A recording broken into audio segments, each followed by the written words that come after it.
वंदे मातरम साथियों, कैसे हैं आप सभी।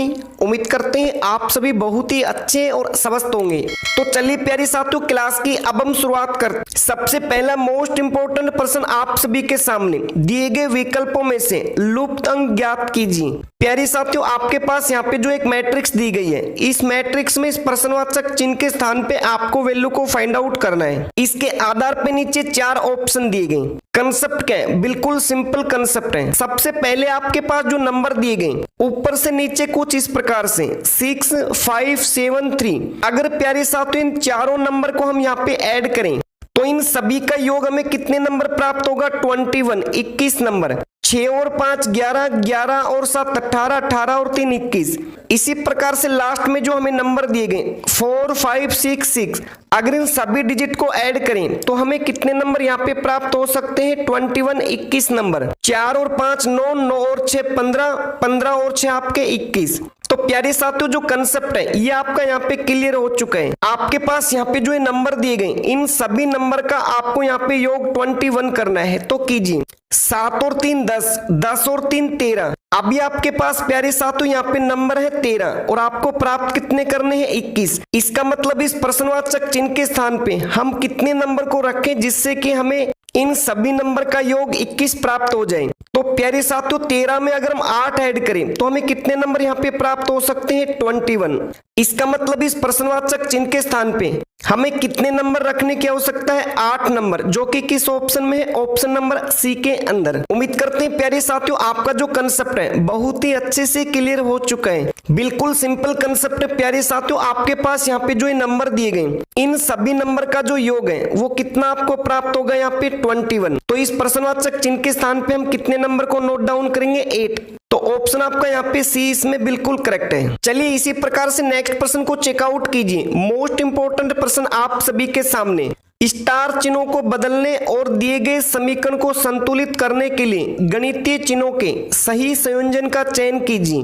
प्यारे साथियों, आपके पास यहाँ पे जो एक समीकरण दिया गया 5 स्टार 3 स्टार 3 स्टार 5 स्टार 0। इसके स्थान पे प्यारे साथियों नीचे आपके पास 4 ऑप्शन दिए गए ए बी सी डी।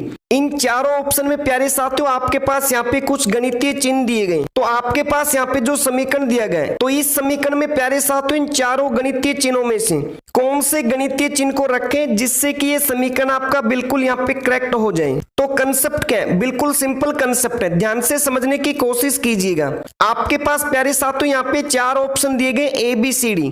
तो इन चारों ऑप्शन को यहाँ पे चेकआउट कीजिए 1 बाई 1। जैसे सबसे पहले ऑप्शन नंबर ए, इसमें आपके पास यहाँ पे 4 गणितीय चिन्ह दिए गए multiply, divide, minus, equal to.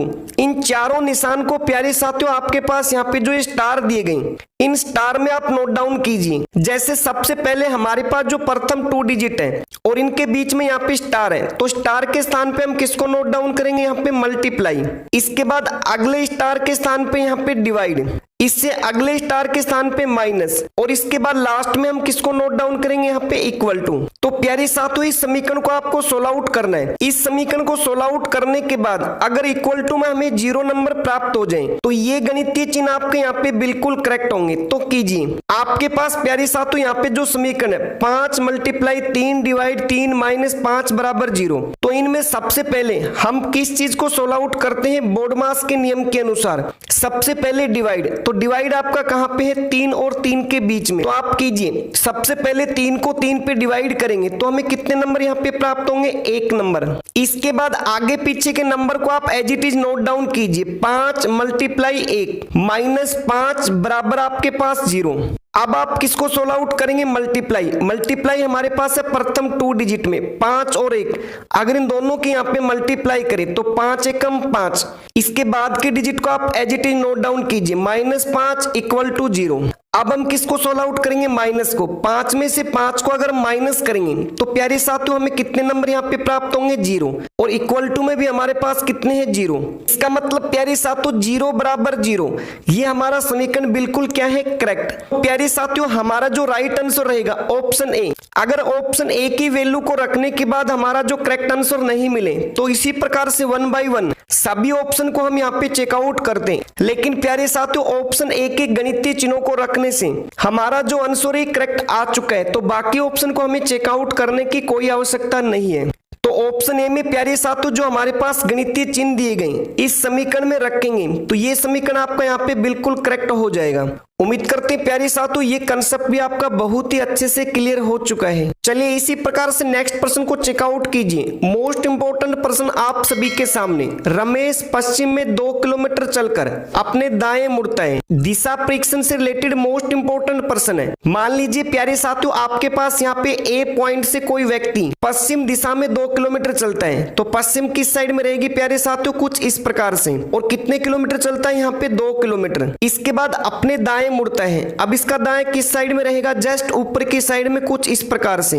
और कितने किलोमीटर चलता है यहाँ पे 3 किलोमीटर। इससे आगे चेकआउट कीजिए। फिर दाएं मुड़ जाता है और 2 किलोमीटर चलता है। अब इसका दाएं किस साइड में प्यारे साथियों, पूर्व की साइड में, कुछ इस प्रकार से। और कितने किलोमीटर यहाँ पे चलता है 2 किलोमीटर। इससे आगे चेकआउट कीजिए और अंत में अपने दाएं मुड़ जाता है। अब इसका दाएं किस साइड में प्यारे साथियों, नीचे दक्षिण की साइड में। तो आपसे क्वेश्चन पूछा गया तो बताएं वह किस दिशा में मुंह करके खड़ा है। प्यारे साथियों अंत में जो अपने दाएं मुड़ा है तो अंत में दाएं किस साइड में मुड़ा है, ये दक्षिण की साइड में, क्योंकि नीचे की साइड में कौन सी दिशा है प्यारे साथियों, दक्षिण। और आपसे एग्जाम ने भी यही पूछा है किस दिशा में मुंह करके खड़ा है, तो किस दिशा में प्यारे साथियों, दक्षिण। ABCD में किस ऑप्शन में है, ऑप्शन नंबर डी के अंदर। उम्मीद करते हैं प्यारे साथियों आपका जो कंसेप्ट है बहुत ही अच्छे से क्लियर हो चुका है। चलिए नेक्स्ट प्रश्न को चेकआउट कीजिए। मोस्ट इंपोर्टेंट प्रश्न आप सभी के सामने। यदि किसी कोड भाषा में इस शब्द को लिखा जाता है कुछ इस प्रकार से तो उसी कोड भाषा में डेयरी को कैसे लिखा जाएगा। नीचे आपके पास 4 ऑप्शन दिए गए। तो प्यारे साथियों बिल्कुल सिंपल प्रश्न है, ध्यान से समझने की कोशिश कीजिएगा। इसमें किस प्रकार का कंसेप्ट अप्लाई किया गया है। जैसे सबसे पहले लेटर को आप चेकआउट कीजिए। M से K हम कैसे प्राप्त कर सकते हैं। अगर प्यारे साथियों M में हम 2 नंबर की कमी करें तो K अक्षर में प्राप्त हो सकता है। इसी प्रकार से सेकंड लेटर को चेकआउट कीजिए। I से G, अगर I में हम 2 की कमी करें तो G अक्षर में प्राप्त हो सकता है। इसके बाद G से E, अगर G में हम 2 की कमी करें तो E अक्षर में प्राप्त हो सकता है। इसके बाद H से F, अगर H में हम 2 की कमी करें तो F अक्षर में प्राप्त हो सकता है। और इसके बाद लास्ट अक्षर हमारे पास T से R, अगर T में हम 2 की कमी करें तो R अक्षर में प्राप्त हो सकता है। तो प्यारे साथियों बिल्कुल सिंपल कंसेप्ट है। प्रथम शब्द के अक्षरों से सेकंड शब्द के अक्षर हम कैसे प्राप्त कर सकते हैं। अगर प्रथम शब्द के सभी अक्षरों में हम 2-2 नंबर की कमी करें तो सेकंड शब्द के अक्षर में प्राप्त हो सकते हैं। तो इसी प्रकार का कंसेप्ट आप इस शब्द में अप्लाई कीजिए। DIARY। सबसे पहले हमारे पास D, अगर D में हम 2 की कमी करें तो हमें कौन सा अक्षर यहाँ पे प्राप्त हो सकता है, B। इसके बाद I में अगर हम 2 की कमी करें तो कौन सा अक्षर में प्राप्त होगा, G। इसके बाद A में अगर 2 की कमी करें तो कौन सा अक्षर में प्राप्त होगा यहाँ पे, Y। इसके बाद R में अगर 2 की कमी करें तो कौन सा अक्षर में प्राप्त होगा, P। और लास्ट अक्षर हमारे पास Y में अगर हम 2 की कमी करें तो कौन सा अक्षर में प्राप्त होगा, W। इसका मतलब प्यारे साथियों हमारा जो राइट आंसर रहेगा BGYPW, जो कि किस ऑप्शन में है, ऑप्शन नंबर बी के अंदर।